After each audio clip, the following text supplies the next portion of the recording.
I'm live. Hi. Well, it's been a while since I've made a video or gone live, and the reason for that is that in late July, I went back to MD Anderson for the checkups, for the scans, x-rays, blood work. They looked high and low. They did a leukogram to make sure all the new plumbing is working. That was odd, but not awful.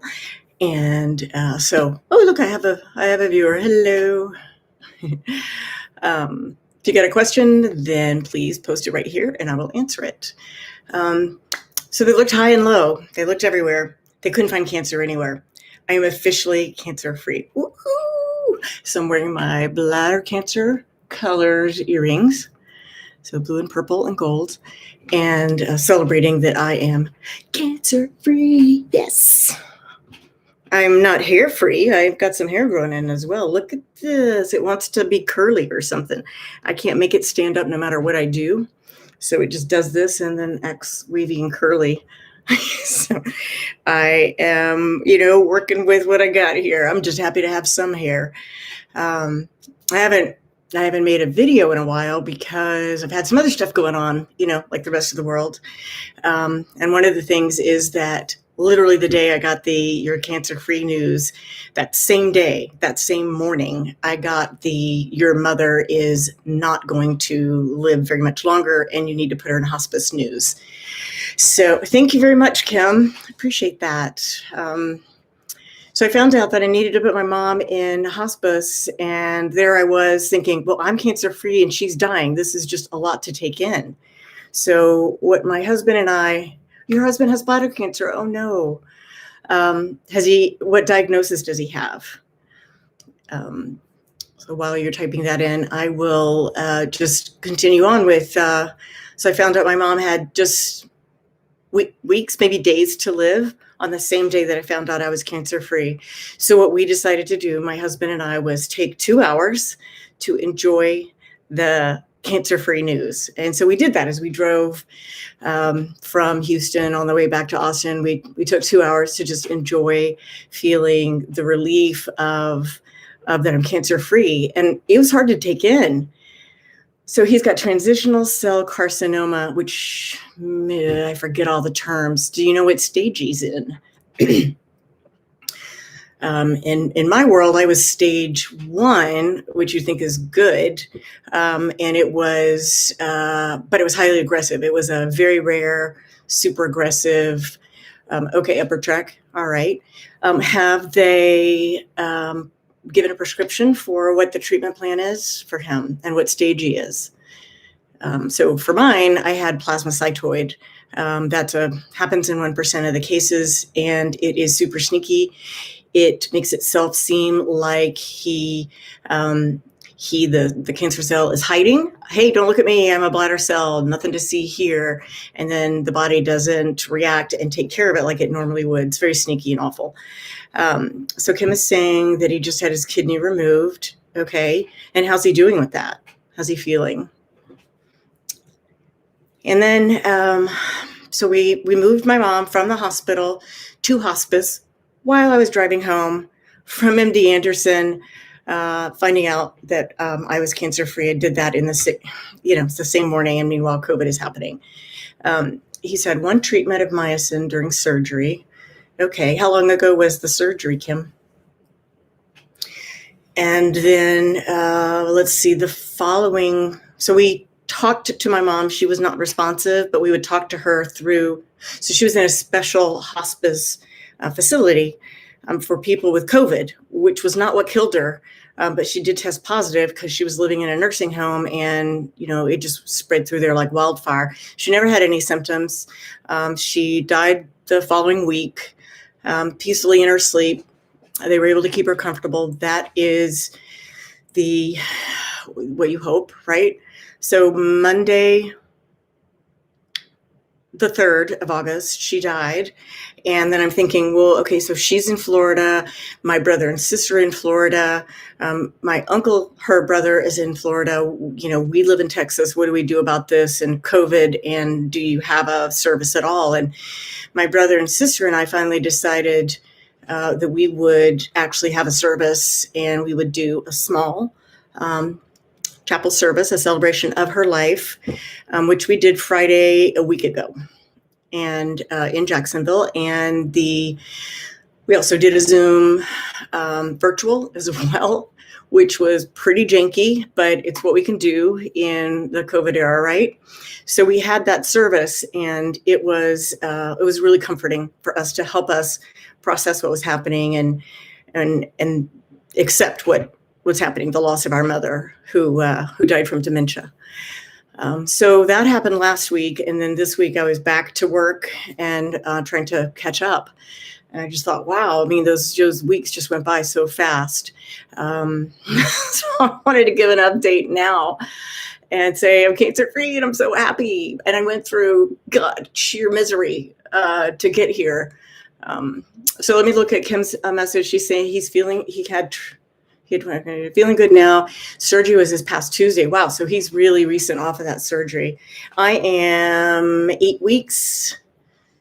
2 months ago, I think I had my bladder removed, and also the uterus, and some lymph nodes, and a cervix, a few things. We had a shopping list of things to remove, and getting used to the urostomy, which is really something. But it is what it is, and I'm glad to be cancer-free, even if I do have to have a plastic bag on the outside of my body. I wish that there were 2 bladders, so they could take one out and you could still have one to work with, which is what I'm hoping happens for you, Kim, with your husband's treatment and diagnosis, that he's got one good kidney and that will work for him. What I hope for you, Kim, is that your husband is doing great, and that he will continue to heal, and they will find no more cancer, and that will be the end of it. And you and he, like me, hopefully we can just put all of this behind us. Wouldn't that be great? So far his bladder is good. That's good. That's good. I know I think about, well, could the bladder cancer come back? Really, how could it come back if there's no bladder at all? There's not even a few of the other things that are in the neighborhood, which is why we had them removed, because the other organs around it are the likely candidates for this sneaky cancer to show back up. So I am really relieved. And in some ways, it's this weird feeling of what just happened. I feel like, in a way, the last 7 months, I've been in the middle of triaging this huge multi-car and truck pileup, and there's just bodies everywhere and injuries everywhere. And we've just been going around and trying to treat the people who are going to survive. And we're just in emergency survival mode. That's what it feels like I've been running in for the last few months. And, I took 2 weeks off. No, I took a week and a half off after I had my surgery. And I had a lot of pain, but I was working from home, which we did before COVID anyway. So that part was not a big adjustment. It was actually nice to have something to think about besides my pain, my surgery, what have you. So I'm glad I'm cancer-free, Kim. I'm hoping that that's what you're going to find out soon for your husband. I bet you go back in like 6 weeks, 5 weeks for post-op, and then they'll probably do the scans as well and see how he's faring. I saw a statistic that I really don't like, and it is that 50% of women will get cancer at some point, and 40% of men. Now, explain to me the 10%. Is it because we have babies? We have more inside plumbing that is shedding cells all the time, and that's more of an opportunity? Probably that's what it is, said the person who's not at all a doctor. Yeah. So Kim, do you have any questions? I really appreciate that you are here, and I appreciate that it's so hard, I think, for caregivers too. I've seen my husband really struggle. He's been amazing. He's such a great caregiver. He's been lovely and very loving, very caring. And I will say to him, look, you're going through stuff too. We need to help take care of you also. And you need to be able to unload, your stress and what's worrying you and what you're frustrated about with somebody. And he actually found a really nice, really good therapist, and he can share his stress and frustration and concerns with him and get it out. And he doesn't feel like he's burdening me. I mean, we talk about a lot of what we're feeling and going through. Were there times of depression? Absolutely. Here's what I've learned about going through cancer during COVID, because he's doing the same thing. Not only are we dealing with this pretty depressing pandemic, but if you're dealing with life-threatening diseases yourself, like either COVID or cancer or maybe both, then you have a whole nother set of stressors, don't you? And I really learned the best thing to do is identify those feelings of depression, pity parties, why me, anger, frustration, sadness. Name the feeling, whatever it is, and just acknowledge it and accept it for what it is, and let it be, instead of trying to fight it and go, no, I should feel grateful because I can have access to this medical care, or I should feel grateful because my prognosis is good, or whatever message that we might say to ourselves.